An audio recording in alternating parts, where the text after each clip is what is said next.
చట్టంతో సంబంధం లేదు, రూల్స్ తో పని లేదు, రికార్డుల అవసరమే లేదు. కోరుకున్న వారికి అసైన్డ్ భూములు రాసిచ్చేశారు. భూములపై కన్నేసిన వారికి రిజిస్ట్రేషన్లు చేసి పెట్టారు. గత 5 ఏళ్లు రెవెన్యూ అధికారులు, వైసీపీ నేతలు కుమ్మక్కై చేసిన ఈ నయా భూదందాలో పేదలే సమిధలయ్యారు. రెవెన్యూ, రిజిస్ట్రేషన్ శాఖల అధికారులు కొందరు అడ్డగోలు అక్రమాలకు పాల్పడ్డారు. పేదల భూములతో బంతాట ఆడుకున్నారు. రెవెన్యూ శాఖ తేల్చిన వాస్తవాలివి.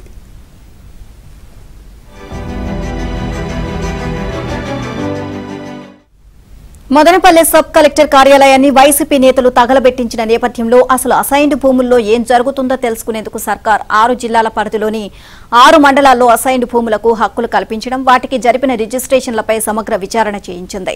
దీనికోసం స్పెషల్ డిప్యూటీ కలెక్టర్ నేతృత్వంలోని అధికారులతో 2 ప్రత్యేక బృందాలను ఏర్పాటు చేసింది. ఆ బృందాలు విచారణ జరిపి రెవెన్యూ శాఖకు నివేదికలు ఇచ్చాయి.